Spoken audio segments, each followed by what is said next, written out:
인물이었습니다. 주변 사람들은 그를 인간적이고 편안한 사람이라고 회고했습니다. We chat, we had dinner. He cooked dinner one time because he liked cooking a lot, and you know, it's a very strong smell with Korean food, isn't it, with the kimchi and so on.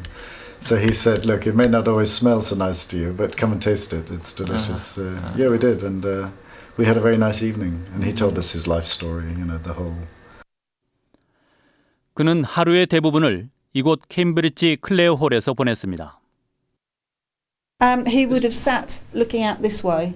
That desk wasn't there, so he looked out over there.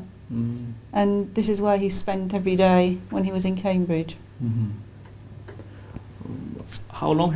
Well, every day he came here. Yes. Yes. From which time until what time? Can you tell me? Oh, golly. Early.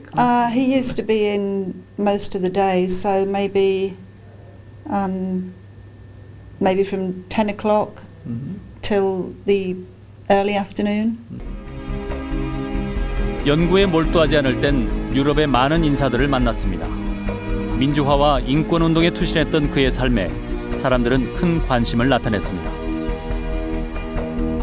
그분이 갖고 있는 그 소위 말하는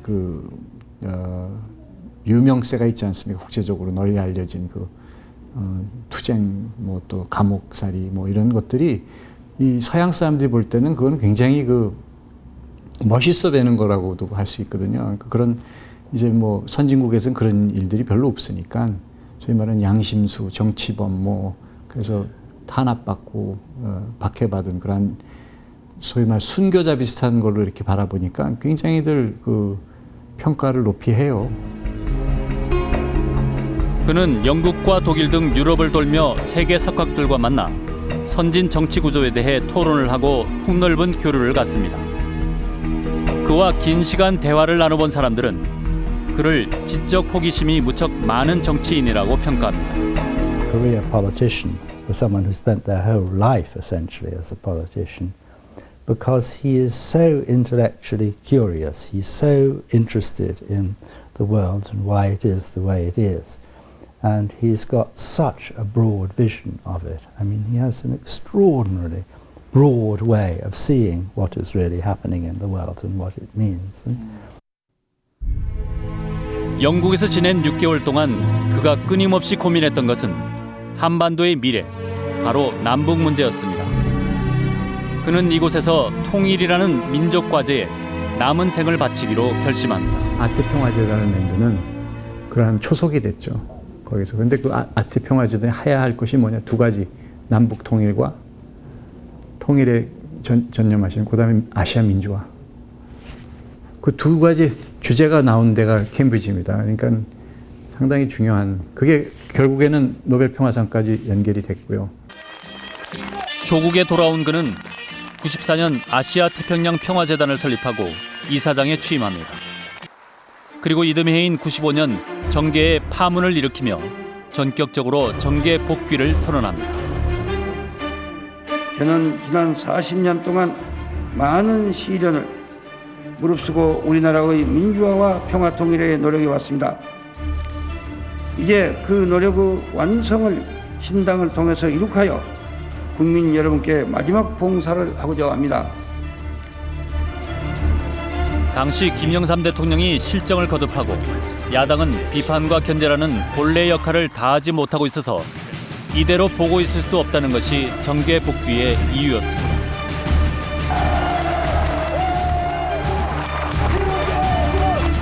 그는 새정치국민회의를 창당하고 1997년 15대 대통령에 또다시 도전장을 냅니다. 네 번째 도전이었습니다. 당시는 IMF 구제금융체제로 국가가 경제적인 어려움에 처한 상황이었습니다. 그는 준비된 대통령으로서의 이미지를 부각시켰고 국민들은 그의 손을 들어줬습니다. 대권에 도전한 지 26년 만의 성공이었습니다. 무엇보다 정치개혁이 선행해야 합니다. 국민이 주인 대접을 받고 주인 역할을 하는 참여민주주의가 실현돼야 하겠습니다. 국민의 정부는 어떠한 정치 보복도 하지 않겠습니다. 어떠한 차별과 특혜도 용납하지 않겠습니다. 다시는 무슨 지역 정권이니 무슨 도 차별이니 하는 말이 없도록 하겠다는 것을 여러분께 굳게 다짐하는 바입니다. 그는 국민의 정부를 탄생시킵니다. 하지만 그의 대통령 당선은 아주 각별한 의미를 가집니다. 우리나라 헌정사상 최초로 여야 간의 평화적인 정권 교체가 이루어진 것입니다. 한국 정치사에서 DJ의 가장 뛰어난 업적은 정권 교체입니다. 평화적인 정권 교체를 할 수 있었다는 게 제 생각에는 지금은 뭐 그런 생각을 하기가 힘들지만 그때로서는 선거를 통한 정권 교체라는 게 불가능하지 않았는가. 그는 집권 기간 내내 남북 문제에 온 힘을 쏟았습니다. 그의 대북 정책은 이른바 햇볕 정책이었습니다. 도울 수 있는 분야에서는 북한을 돕고 싶다. 식량 문제, 농업 증사 문제, 혹은 전력 문제, 여러 가지 북한이 필요한 문제를 돕고 싶다.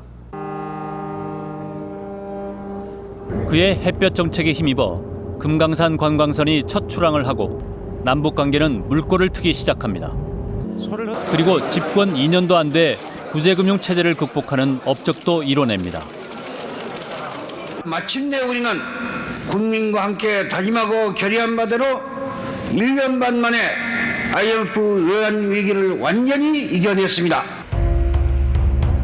그가 집권 기간에 보여준 가장 큰 업적은 바로 남북 정상회담을 성사시킨 것입니다. 2000년 6월 그는 직접 비행기를 타고 평양을 방문합니다. 김정일 위원장이 직접 마중을 나왔고 남과 북의 정상은 분단 55년 만에 처음으로 두 손을 맞잡았습니다. 역사적인 순간이었습니다. 그 결과로 6.15 남북 공동선언문이 채택됩니다. 공동성명에 대해서 완전히 합의를 봤습니다. 여러분 축하해 주십시오.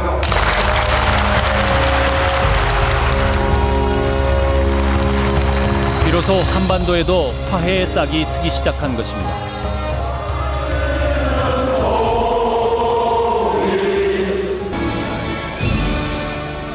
그의 정치 인생 가운데 가장 빛나는 순간이기도 했습니다. 제가 그렇게 임무를 수행할 수 있도록 밤잠도 주무시지 않으면서 성원해 주신 국민 여러분에 대해서 충심으로 감사를 드려 맞이했습니다. 그리고 남북 회담의 결실은 노벨 평화상으로 이어졌습니다. The Norwegian Nobel Committee has decided to award the Nobel Peace Prize for 2000 to Kim Da-jong for his work for democracy and human rights in South Korea and East Asia in general, and for peace and reconciliation with North Korea in particular. 2000년 10월 그는 우리나라 사람으로는 처음으로